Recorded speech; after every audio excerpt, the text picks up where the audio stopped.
प्रधानमंत्री नरेंद्र मोदी रविवार को मध्य प्रदेश के छतरपुर पहुंचे। यहाँ उन्होंने बागेश्वर धाम में बनने जा रही 100 बेड वाले कैंसर हॉस्पिटल की आधारशिला रखी। इससे पहले बागेश्वर धाम के आचार्य धीरेन्द्र शास्त्री ने पीएम मोदी का अभिनंदन किया। पीएम ने अपने संबोधन में कहा कि इस साल के बजट में कैंसर से लड़ने के लिए कई घोषणाएं की गई हैं और सरकार ने फैसला किया है कि कैंसर की दवाएं सस्ती की जाएगी। दिल्ली के पूर्व सीएम और कालकाजी से आम आदमी पार्टी की विधायक आतिशी दिल्ली विधानसभा में प्रतिपक्ष की नेता होगी। रविवार को हुई आप विधायक दल की बैठक में उन्हें नेता प्रतिपक्ष चुन लिया गया है। वहीं दिल्ली विधानसभा में पेश होने वाली सीएजी रिपोर्ट पर आतिशी ने कहा कि सीएम रहते हुए मैंने चुनाव से पहले ही सीएजी रिपोर्ट दिल्ली विधानसभा स्पीकर को भेजी थी। बीजेपी ये गलतफहमी फैला रही है कि सीएजी रिपोर्ट वो पेश कर रहे हैं। हरियाणा सीएम नायब सिंह सैनी ने प्रदेश के स्थानीय निकाय चुनाव में भाजपा की प्रचंड जीत का दावा किया है।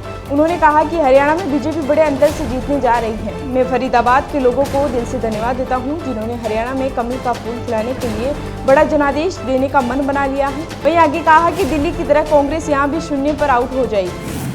अमेरिकी राष्ट्रपति डोनाल्ड ट्रंप भारत में वोटर टर्नआउट के नाम पर 182 करोड़ रुपए देने के बयानों को दोहरा रहे हैं। इस बीच भारत में United state agency for international development से अभी 7 प्रोजेक्ट के लिए 840 करोड़ रुपए मिल रहे हैं, लेकिन इसमें वोटर टर्नआउट के नाम पर किसी प्रोजेक्ट में फंड नहीं मिल रहा है। विदेशी सहायता पर नजर रखने वाले वित्त मंत्रालय के आर्थिक मामलों के विभाग की ताजा वार्षिक रिपोर्ट 2023-24 में ये खुलासा हुआ है।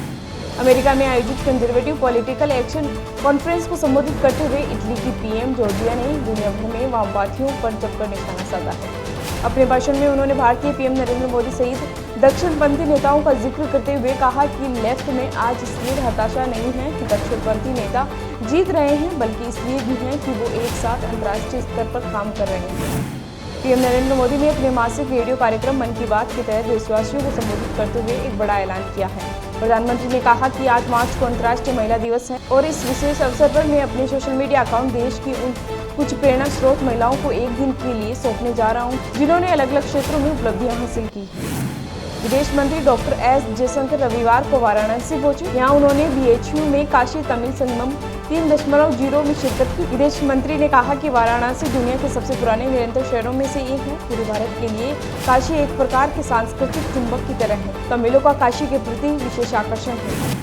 जम्मू कश्मीर में PDP 3 प्रोजेक्ट बिल लेकर आई है, जिसकी जानकारी देते हुए पार्टी चीफ और पूर्व सीएम महबूबा मुफ्ती ने कहा कि ये बिल दैनिक वेतनभोगियों को नियमित करने, दशकों से सरकारी भूमि पर रहने वाले लोगों के लिए भूमि अधिकार दिलाने और जम्मू कश्मीर में शराब पर प्रतिबंध को लेकर है। उन्होंने सीएम अब्दुल्ला से आग्रह करते हुए कहा कि वे विधायकों को इन बिलों पर बोलने दें।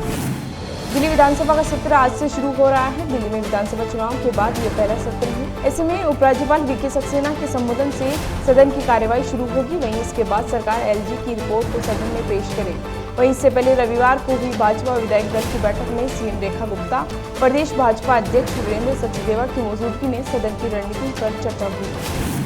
भारत अपने पड़ोसी मित्र देशों के साथ संकट के समय भी मित्रता का फर्ज निभाता है। इस कड़ी में भारत ने होंडुरास को 26 टन मानवीय सहायता भेजी है। यह सहायता हाल ही में आए उष्णकटिबंधीय तूफान सारा के मद्देनजर भेजी गई। होंडुरास को मानवीय सहायता भेजने के बारे में विदेश मंत्रालय ने रविवार को इसकी जानकारी दी। भाजपा नेता सुधांशु त्रिवेदी ने सपा नेता अखिलेश यादव के महाकुंभ को लेकर लगाए गए आरोप पर पलटवार किया है।